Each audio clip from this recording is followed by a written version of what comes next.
bien, nous allons appuyer tout en haut à droite sur le bouton rejoindre ou créer une équipe. Et là, ça va me permettre de créer mon Teams, de créer une première Teams.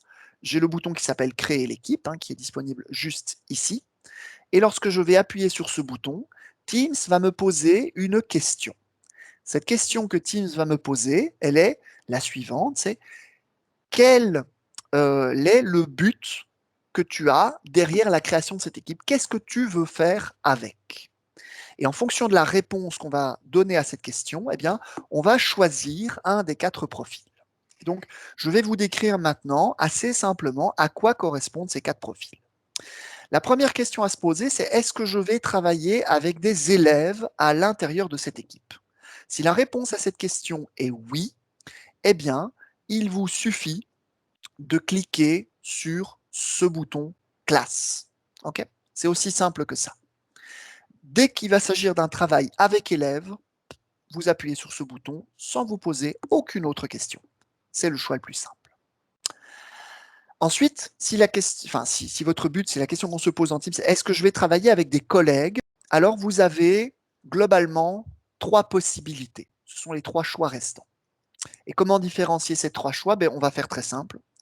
Si vous voulez faire un groupe pour faire du travail entre enseignants ou entre éducateurs, ou en tout cas entre personnes, je dirais, d'un même niveau, vous voulez par exemple vous concerter sur les cours, les professeurs de sciences du premier degré, vous voulez faire une coordination verticale, les professeurs de maths de la première à la sixième, bref, vous voulez regrouper des gens pour travailler autour d'un sujet précis en commun, vous choisissez le deuxième profil qui s'appelle groupe de travail des enseignants, mais ça inclut aussi éventuellement les éducateurs, bien entendu, et éducatrices. Donc ça, c'est ce qu'on appelle une PLC, donc communauté de formation professionnelle. Ça, c'est pour travailler en commun, concertation, coordination, rédaction de référentiels en commun, rédaction d'objectifs, planification annuelle, tout ce que vous serez amené à faire entre collègues, vous pouvez le faire en créant comme ça des groupes de travail selon ce second profil. Le troisième profil, il va être moins utilisé peut-être par les enseignants et enseignantes et plus par les directions ou les chefs d'atelier, les éventuels la sous-direction, bref. On est plus dans un aspect hiérarchisé. Ça va permettre de créer des équipes, mais qui vont, au contraire de celles-ci, qui sont très collaboratives, vraiment main dans la main, on va travailler ensemble avec un même niveau d'accès, on va mettre nos ressources en commun et on va tout faire ensemble.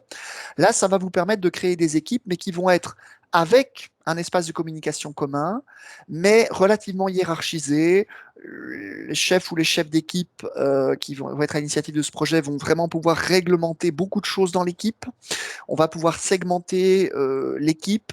Il y aura des espaces individuels pour interagir avec le chef ou la chef d'équipe ou les chefs d'équipe au niveau de tout ça. Donc, on est dans quelque chose de plus structuré qui convient mieux peut-être pour les directions d'école avec l'ensemble des professeurs, par exemple, pour faire du pilotage, voyez, ou ce genre de choses.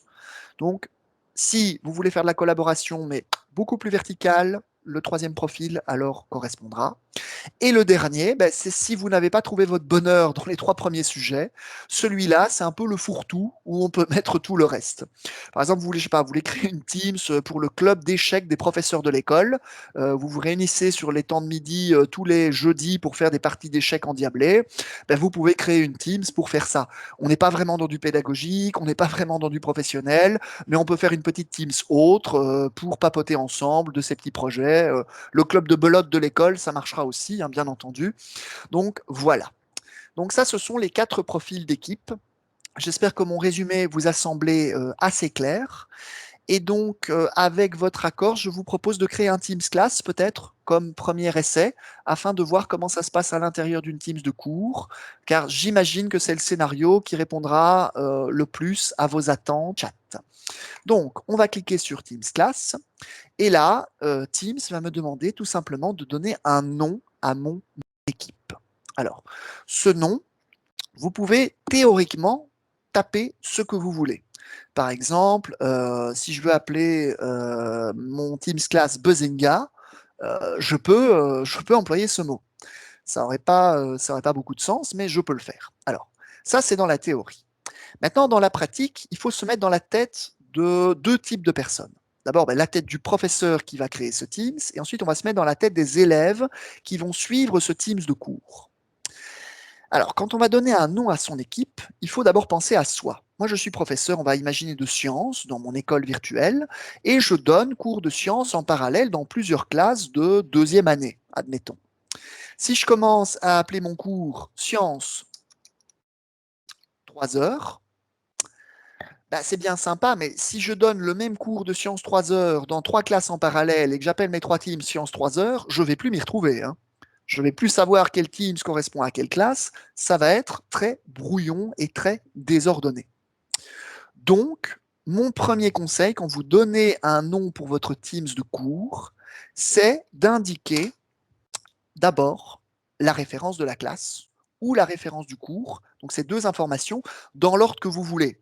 Vous pouvez d'abord mettre sciences 3 heures 2C ou 2C sciences 3 heures, mais mentionnez les deux informations.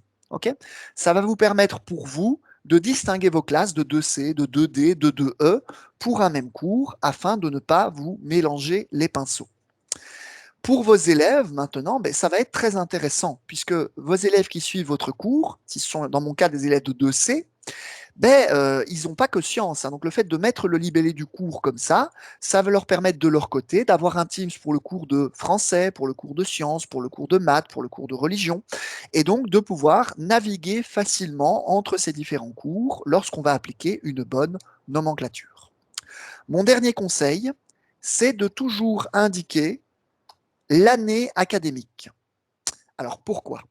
Parce que un Teams de classe, un Teams de cours, c'est quelque chose qui est prévu pour avoir une durée correspondant à l'année scolaire que vous allez passer avec cette classe. C'est-à-dire qu'à la fin de l'année scolaire, pour l'année qui vient de se terminer, eh bien, en tant que professeur, je vais pouvoir archiver mes anciennes équipes de cours. C'est-à-dire, je les mets un peu dans un frigo, si vous voulez, où je pourrais retourner dedans pour voir ce que j'avais fait les années précédentes, récupérer des fichiers, des ressources. Mais pour la rentrée académique suivante, je vais recréer un nouveau Teams Class parce que ce sera un nouveau cours, de nouvelles attributions et surtout de nouveaux élèves. Et donc, vos teams de cours, vos teams class, elles vont tourner, rouler, si vous voulez, sur les années académiques. Et donc, le fait de mettre l'année académique, c'est surtout pour vous. Comme ça, les années suivantes, vous pourrez retrouver facilement les contenus que vous aviez faits telle ou telle année dans vos archives. Et une fois que vous avez fait tout ça, vous pouvez appuyer sur Suivant. Et à partir de là, mon Teams de cours est déjà créé. Ici, Teams me pose une question facultative. Teams me demande, Sébastien, est-ce que tu veux qu'on injecte dans ton équipe, qu'on incorpore dans l'équipe les élèves maintenant? Et on pourrait tout à fait le faire tout de suite. Hein, pour incorporer des élèves, il suffirait de taper ici les 3 ou 4 premières lettres du prénom ou du nom de famille de n'importe quel élève de mon école. Pourvu que mes élèves aient bien reçu leur compte Office 365, ils vont être repris. Aussi, si je tape HAR, je peux trouver le petit Harry Potter en un clic. Si je tape LUK, je vais pouvoir trouver Luke Skywalker. Si je tape AL, je vais tomber sur Albus Dumbledore ou Alastor Maugrey. Donc vous voyez que je vais pouvoir retrouver ici très facilement n'importe quel élève de mon école et l'incorporer dans mon équipe de cours. Okay, alors, on pourrait le faire maintenant, mais mon conseil pour vous, c'est d'utiliser plutôt le bouton Ignorer et d'ajouter les élèves plus tard. Alors, pourquoi je vous conseille de faire ça? Parce que dès que vous incorporez des élèves dans votre Teams de cours, vos élèves vont directement pouvoir accéder à cet espace.